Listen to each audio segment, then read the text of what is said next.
l'homme va commencer à invoquer Dieu parce qu'il ne le voit pas. Donc, quand tu invoques Dieu, c'est parce que tu ne le vois pas. Or, Dieu n'a pas créé l'homme pour ne pas qu'il le voie. Dieu a créé l'homme pour qu'il reste constamment attaché à lui, pour qu'il puisse le voir. Donc, comment quand on prie, c'est parce qu'on ne le voit plus. Ici, là, au chapitre 2, 4, là, l'homme ne voit plus Dieu, et alors il a eu la notion de Dieu, il a eu peut-être la nostalgie de Dieu, il était frappé par un remords, il a commencé à invoquer Dieu.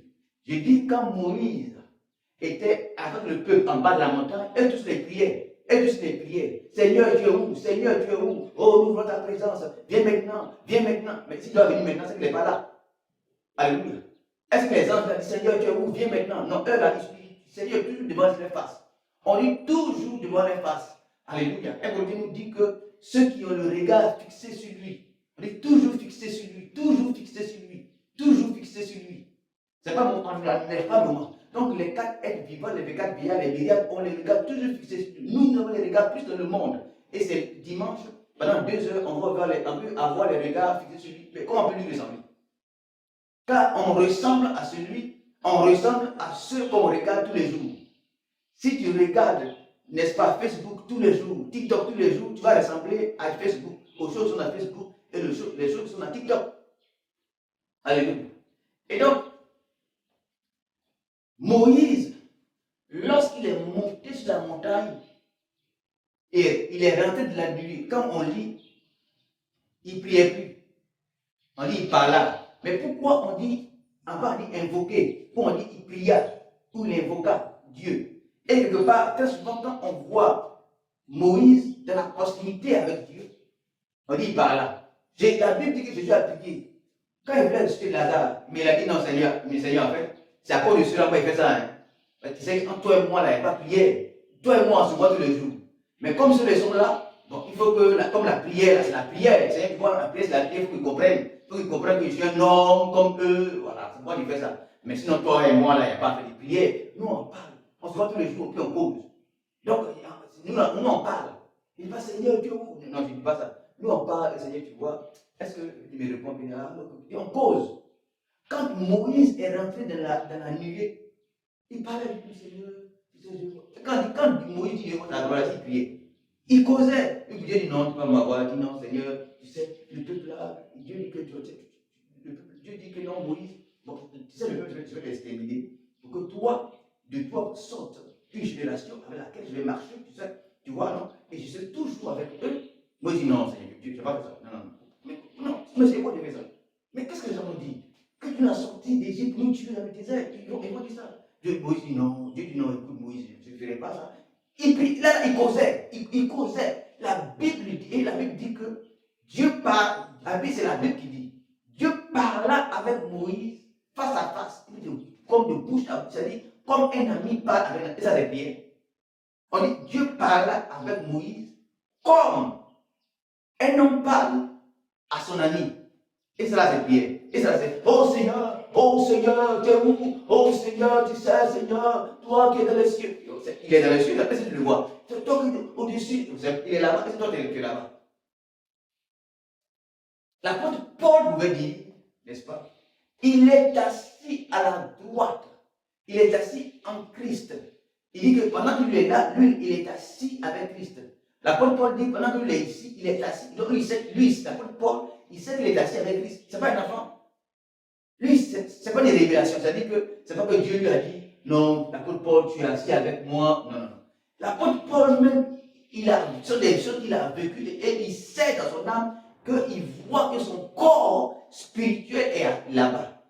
Il dit, mais si tu es assis derrière, mais moi-même là, est assis là-bas.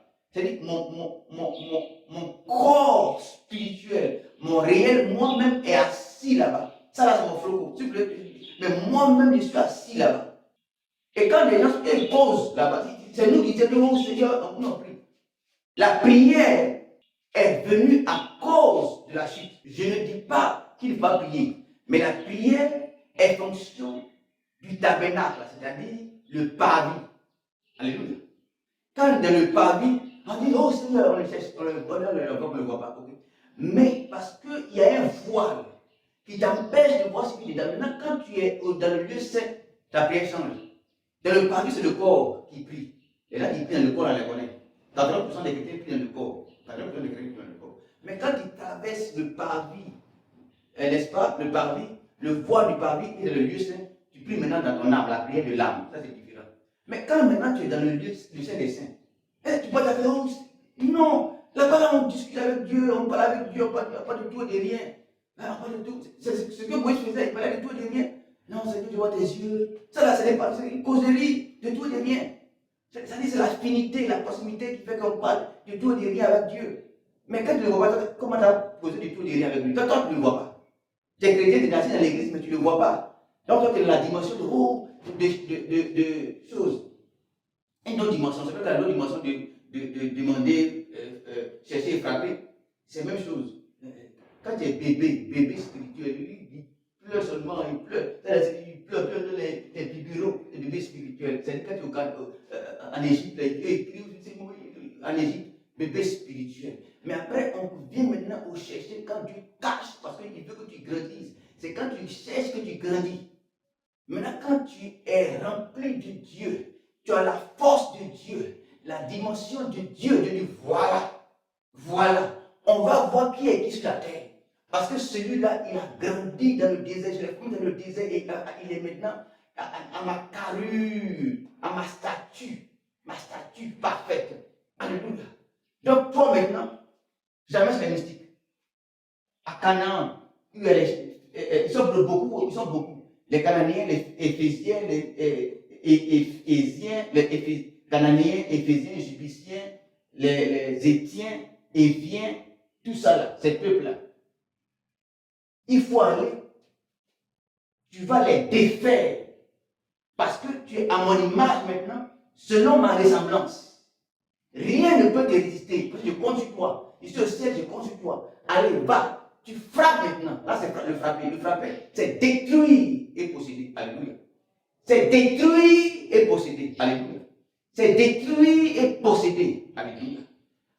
Abraham, lorsqu'il partait délivrer son neveu, l'autre, il allait dans le camp ennemi. C'est pas en spirituel, oh, ils sont détruits. C'est pas ça. Il allait physiquement. Comment ça tu peux détruire le plan spirituel et maintenant il est plus esclave? C'est effectivement ça. C'est-à-dire, toi, tu es fort, les chrétiens sont forts au plan spirituel. Oh, et ils taillent tout le monde. Les chrétiens taillent, c'est-à-dire, ils moignent tout le monde dans le moment de prier, ils moignent tout le monde. Ils frappent tout le monde. Pour prier, on dirait dans les animés. Ils frappent tout le monde dans la prière. Toujours les frappent. Ils lient tout le monde. Ok. Mais quand il sort là, de là, il sort dans le monde. Quand tu les vois en l'homme vaincu même. Ils sont vaincus. Dans les hôpitaux, ils sont vaincus. Dans l'administration, ils sont vaincus. Dans l'économie, ils sont vaincus. N'est-ce pas? Ils sont forts seulement à l'église. Mais dans le monde avec les autres, les mystiques, les occultistes, les marabouts, les fiduciaires, ils sont vaincus. Dans la vie au quartier, on ne les voit pas. On ne les voit pas. Parce qu'ils ne sont pas à la statue de Christ. Alléluia. Quand Dieu crée l'homme, il fait à son image, sur sa ressemblance, afin qu'il domine. Quand Dieu fait Adam afin qu'il domine. Dieu n'a pas fait Adam pour lui donner le salut. Dieu a fait Adam, il a dit, faisons l'homme à notre image, selon notre ressemblance, afin qu'il ait le salut. C'est qu'elle va dire ça. Quand Dieu fait Adam le salut. Bon, si Adam le salut, il est là, il doit faire quoi? Si toi tu es pasteur, tu dois prêcher l'évangile à Adam. Avant qu'il ne pêche, Adam n'a pas encore péché. On dit qu'il faut parler à Adam. On dit non, Adam, on t'a dit à Jésus. Mais il dit Jésus, même là, je viens, tout ce que j'avais, c'est pas. Je ne connais que toi.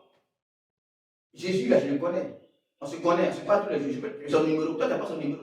Tu cries, oh Seigneur, tu es où? Et tu m'as abandonné. Lui, il s'appelle tous les jours. Il n'avait pas encore chuté là. Il était en communication directe avec le ciel de Dieu.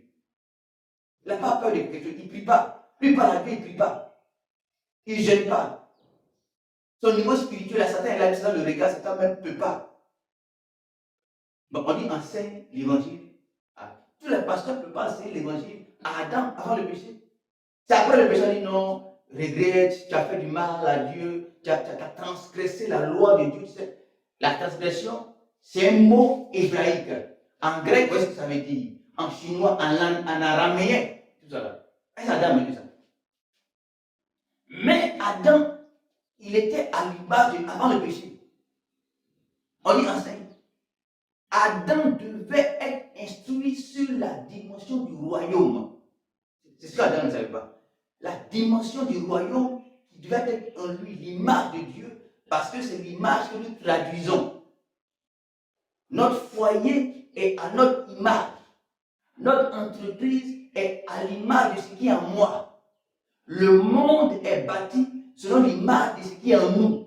L'homme traduit l'image qui est en lui. Si l'image qui est en toi, le mensonge, c'est le mensonge qui va sortir de toi. Si l'image qui est en toi est truquée, c'est la fausse image qui va sortir de toi. Parce que l'homme traduit selon ses potentiels, sa capacité, ce qui est en lui. Dieu dit faisons l'homme à notre image, selon notre ressemblance, pour qu'il traduise en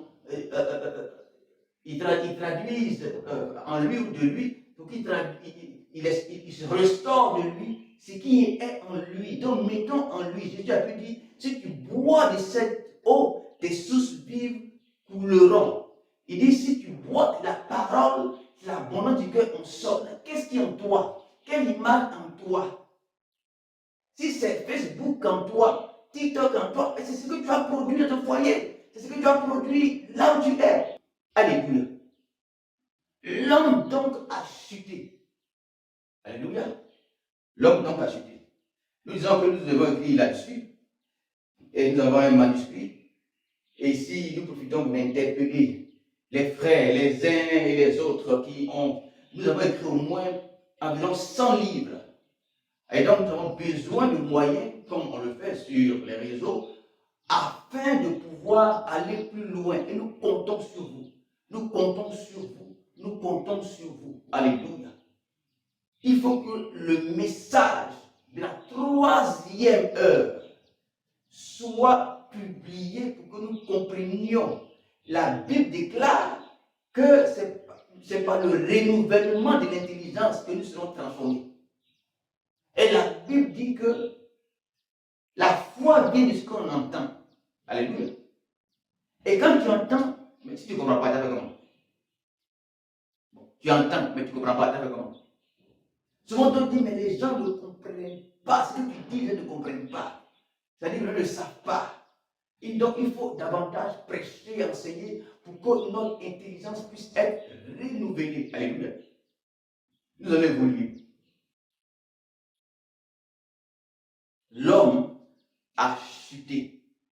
Et nous ne savons pas, nous ne pouvons pas faire la différence entre l'homme après, l'homme avant le péché et l'homme après le péché.